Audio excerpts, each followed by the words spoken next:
Okay, sports fans, we're catching bait right now. That was just the first one.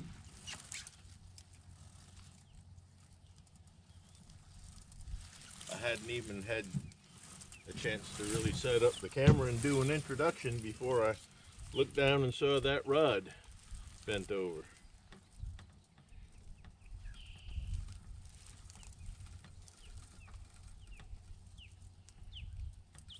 We're just using halves of night crawlers on a little bottom rig. I got a small 1/4 ounce sinker, half of a small peg float, kind of like a Santee Cooper catfishing rig, miniature version. That just keeps the worm up off the very bottom.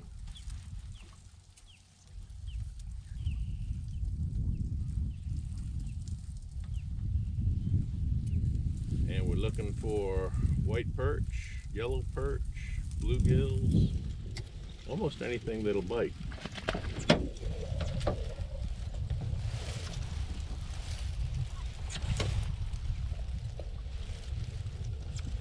I don't know if you could hear that, but a pretty good sized fish just jumped over here. When I was coming in, the depth finder, fish finder, was marking a ton of fish in the channel. There's a channel that cuts right up through the middle here, and there were fish all over the far bank.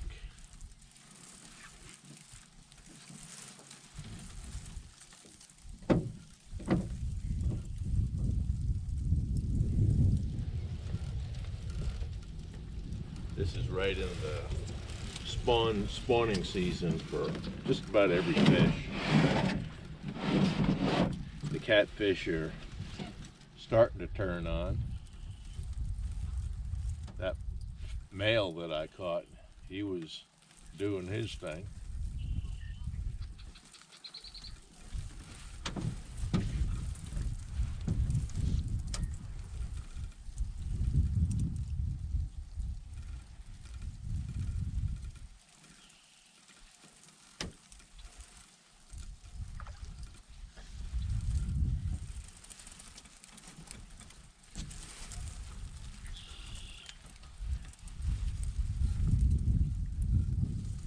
These are pretty nice sized perch.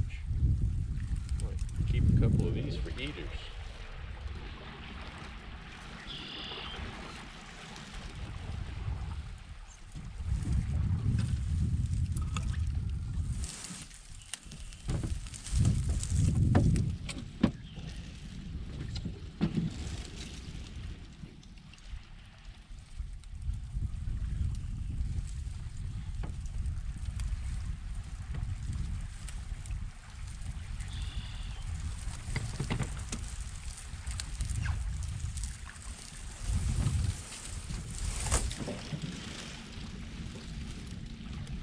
I think this float is the trick.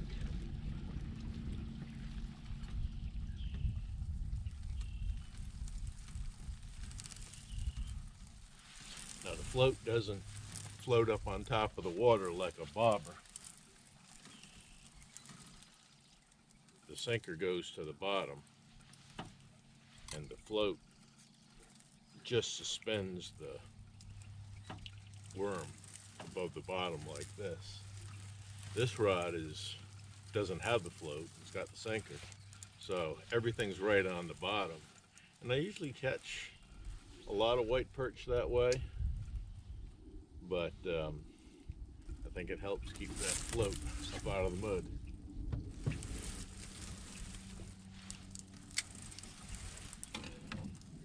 If we catch a fish in 2 minutes like that, I'll have to re-rig this other one.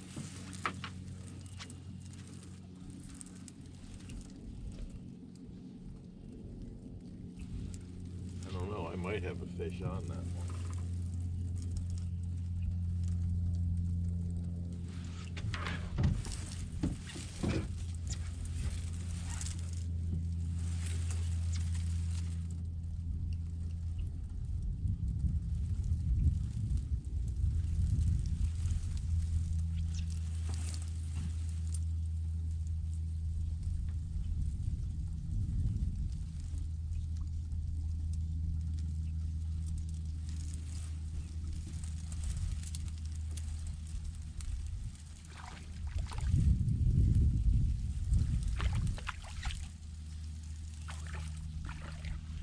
fishing a different location over there. More towards where the catfish are. And I caught a catfish.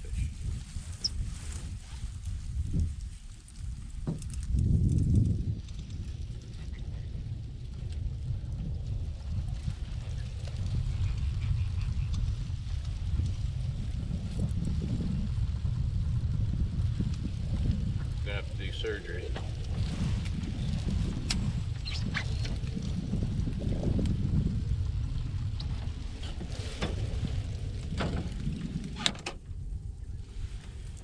Well, the water's pretty active today.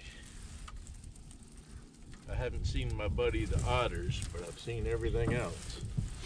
A lot of bass jumping. I can see a bait slick. The bait's really heavy right in here. See that? I don't know if you can see the light water over there. And then it turns deeper blue. And then when you come more this way, there's a deeper blue. But right off that point, there's light colored water, and that's all the oil from the bait fish. I better take care of this before I lose the rod. It's either a monster white perch, more likely it's a catfish.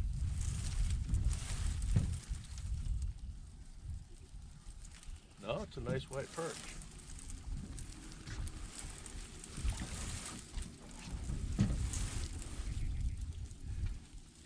That's an eater size.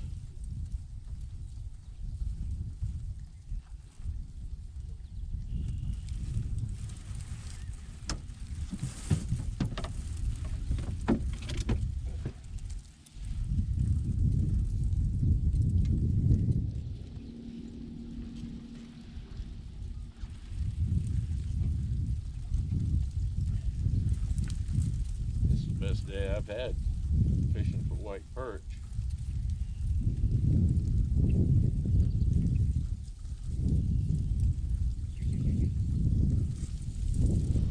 I don't want to sound ungrateful, but I'd like to be catching some smaller ones. The right size would be about a little bit smaller than that, to where I could cut them in half and have a body section and a headpiece for bait.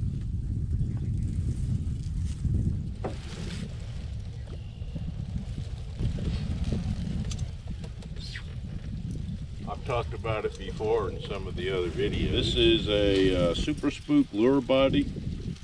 They actually sell these things just for Santee rigs, Santee Cooper bottom float rigs for catfish. And I use an A-dot octopus circle hook.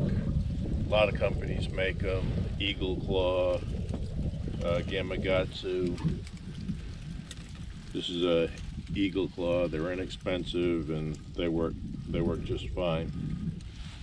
But a circle hook is made such that when the fish grabs hold of it, it won't hook into his throat.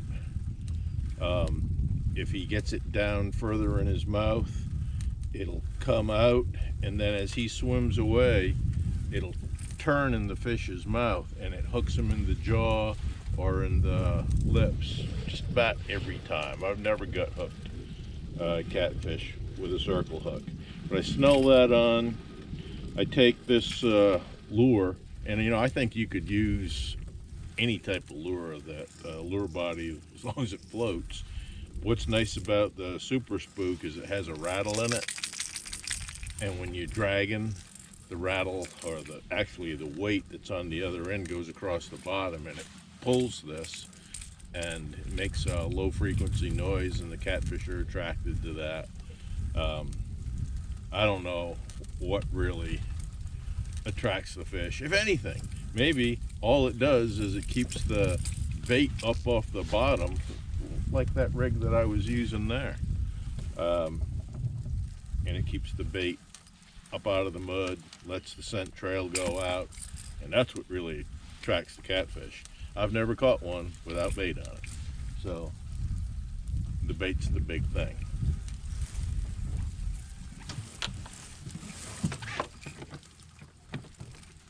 Now when I'm dragging, I'll use a dragon weight, and you've seen those.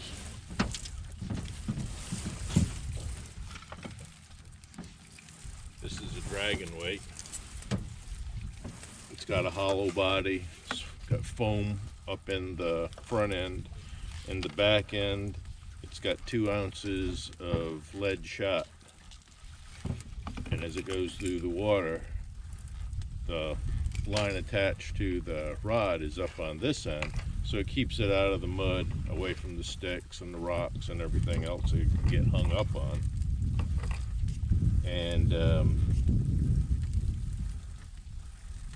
just keeps everything down low. And then this, like I was showing you on this ultralight rod, floats up, keeps the bait suspended, and it does the job. But fishing here, where you're stationary, you don't have to use a lead weight like that. You can just use a bank sinker. If you're in fast moving current, you'd want to use a disc or something that would keep it from rolling. This has a tendency to roll, but this water here is flat calm. There's no movement to it.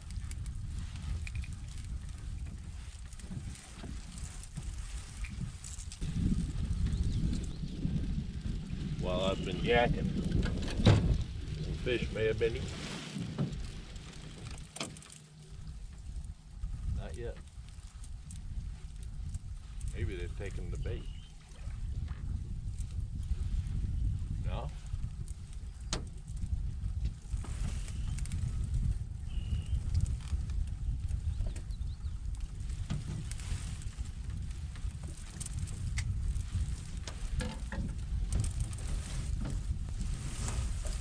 Just one more little tidbit. Okay, Santee Cooper rig, float.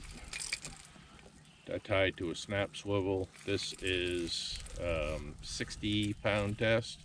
And you go, 60-pound test, my word, what do you got that for? Most of the fish we're catching are between 10 and 20 pounds. So this is way, way overkill. But what winds up happening, there could be a 50-pound fish in here. Still, 50-pound test line is overkill for that. But the way a catfish fights, he doesn't fight like a salmon or a trout or a bass where they're constantly pulling. The way a catfish fights is he rolls. And when he's rolling, he can roll right up on his pectoral fins, and they have the spine in them with the barbed trailing edge, and they'll cut right through anything that can't take any chafing. Dacron line is, or braid, is garbage for catfishing. So I like to use mono. It's got some stretch to it, and it's really abrasion resistant. Go to a from a snap swivel to a 3-way crane swivel, and on one end of that 3-way I put a snap release, and that goes to the bank sinker or to the drift weight, whatever. And then on the other end of that, I snap to the line going to the fishing rod. So we're all set. Once I cut some bait up, I'd like to catch a few more white perch.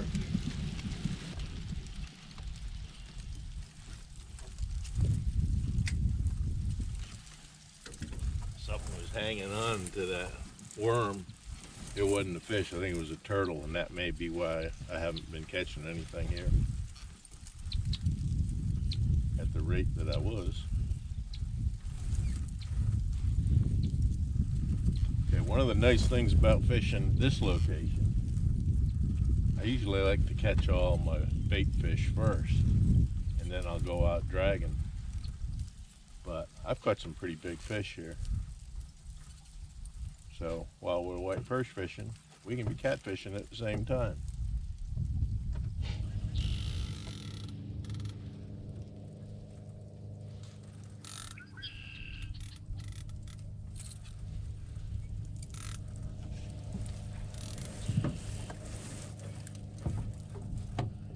Okay folks, we're back at it again. I've got the, I should say I made a change up. I was using these, or initially I set up these medium light ugly sticks.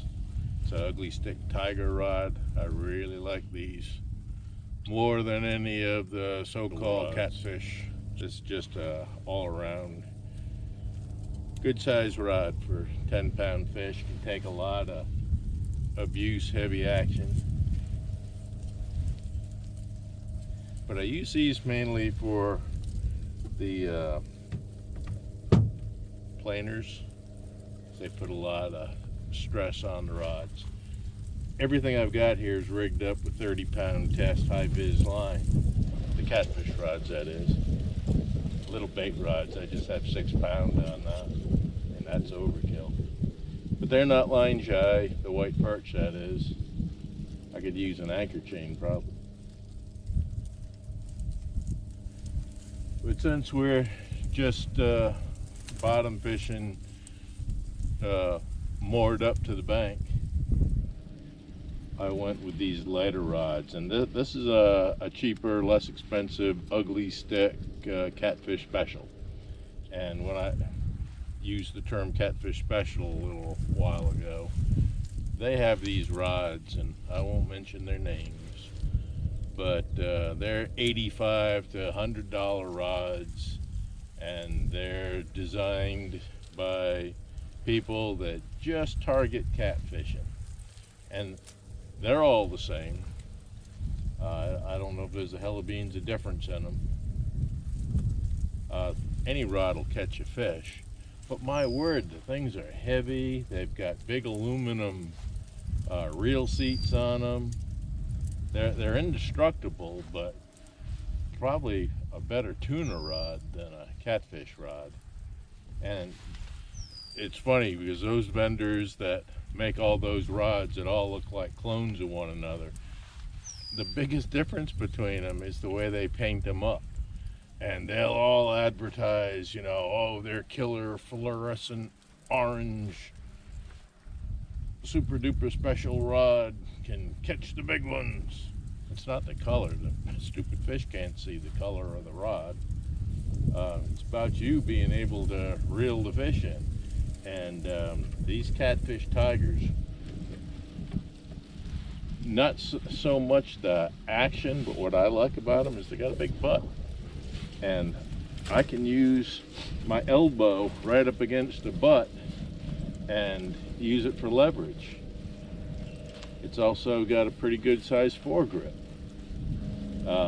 What these specialized catfish rods have in them, or how they're designed, is the action of the rod is all forward of the reel, and it's meant to be more parabolic, I guess, in its curve, where the catfish special, the catfish tiger, the action is all up in the tip.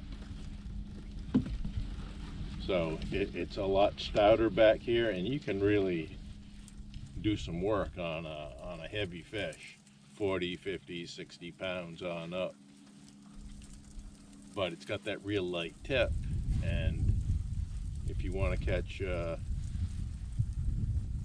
10-pound fish, they're fun to catch. I need to reel in a fish here right now. Excuse me.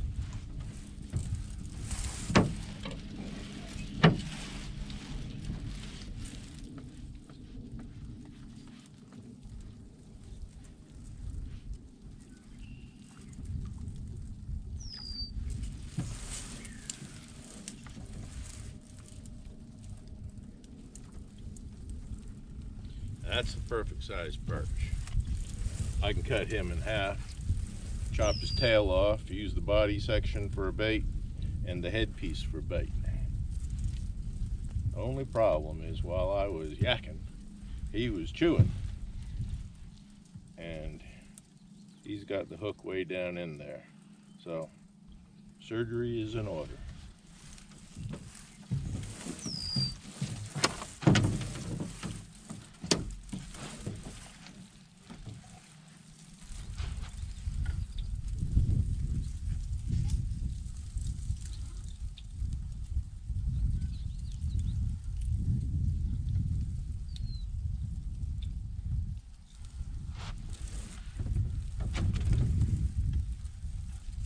We'll catch one more.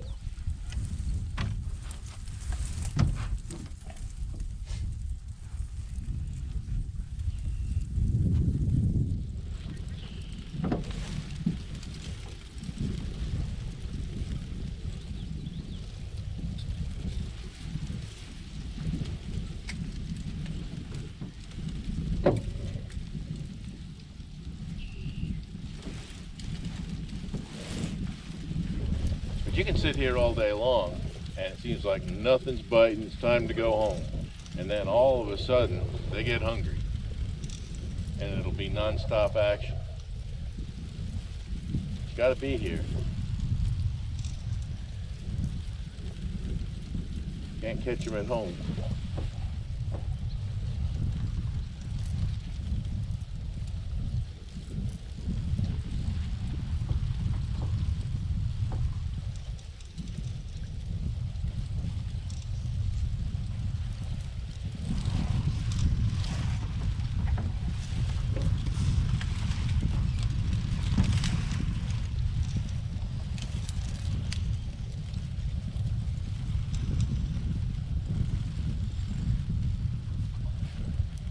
This has got to be a catfish.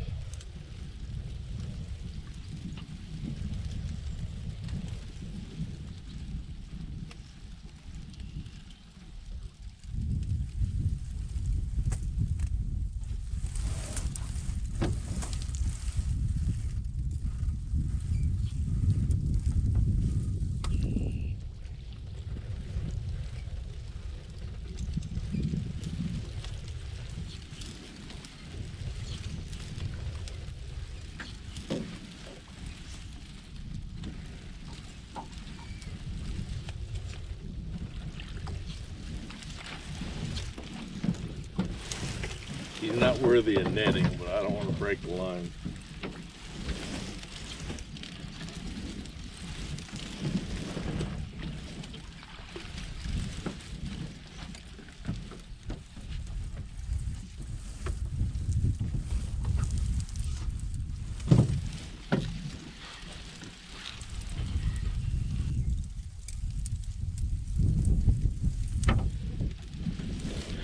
Pretty good nibble on this one a little while ago. You may have seen it. The line is sitting right out there. If there were flathead in here, there are flathead in here, but I've only caught one in 40 some years. That'd be the way they'd bite. They'd grab hold of it and they'd sit there and they'd just digest it. They wouldn't move until you go and tighten up on the line.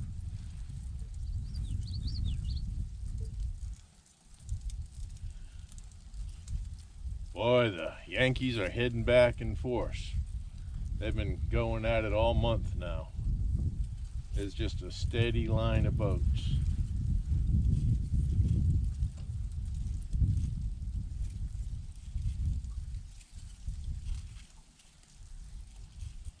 You got a fish.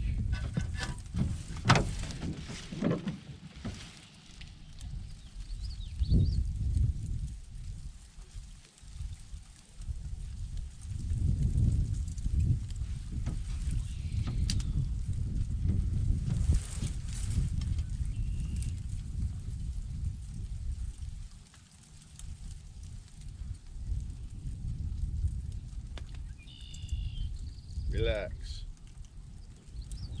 Resistance is futile.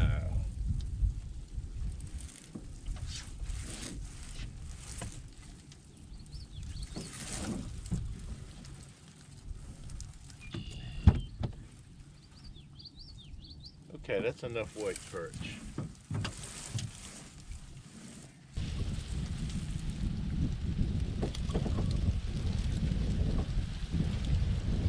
Boy, this was supposed to be a near calm day. 5 to 10 later on. We got every bit of 10 right now. More like 12.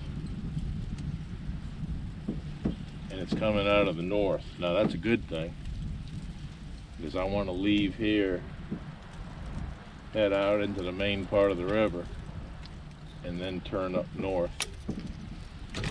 into the wind, and that'll keep the boat straight. I got the trolling motor up in the front, so as the wind moves by the boat, as I head north, the wind will be keeping the boat trailing behind the trolling motor.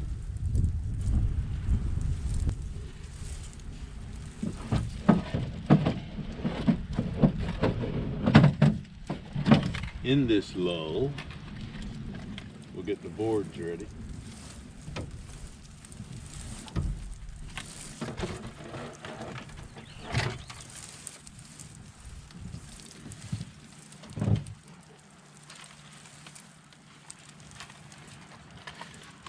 The way you work these boards,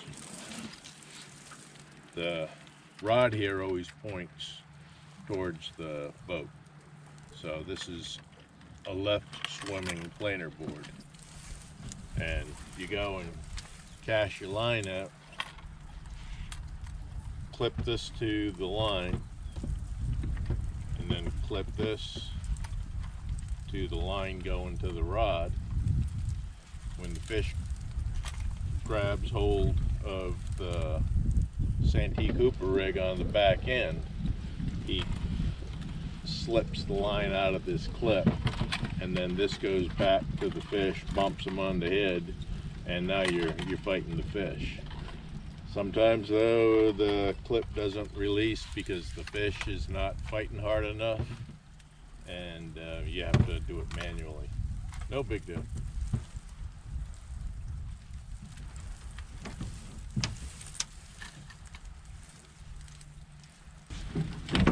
So we haven't done well with the catfish here, so we're going to set up to head out on the river.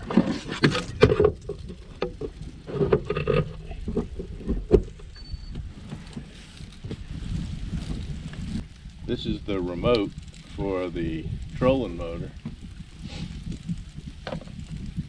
It has these plus and minus buttons to speed up or slow the motor down, controlling speed, and then it has the left right buttons, and it does a lot more than that. The trolling motor has a GPS in it. It's got a GPS antenna, and I can set a course in. I can also set waypoints in. I can navigate to a waypoint. I can navigate to several waypoints and put a route in there, or I can set it to steer geographically, such that when I hit left or right, wherever the motor is pointing, when I press the button, and it'll turn the head, and when I release it, where it's pointing at that time, the motor will run a track on that heading. So regardless of wind, tide, as long as the motor can overcome that current or that set and drift, it'll track right up that course. So I mean, this thing is it's just great for the type of fishing I do here. Not a lot going on here. We're going to shove off. I'm going to reel in first. Shove off, get a course, an initial course set up, and then start dragging. So we'll see you out on the river.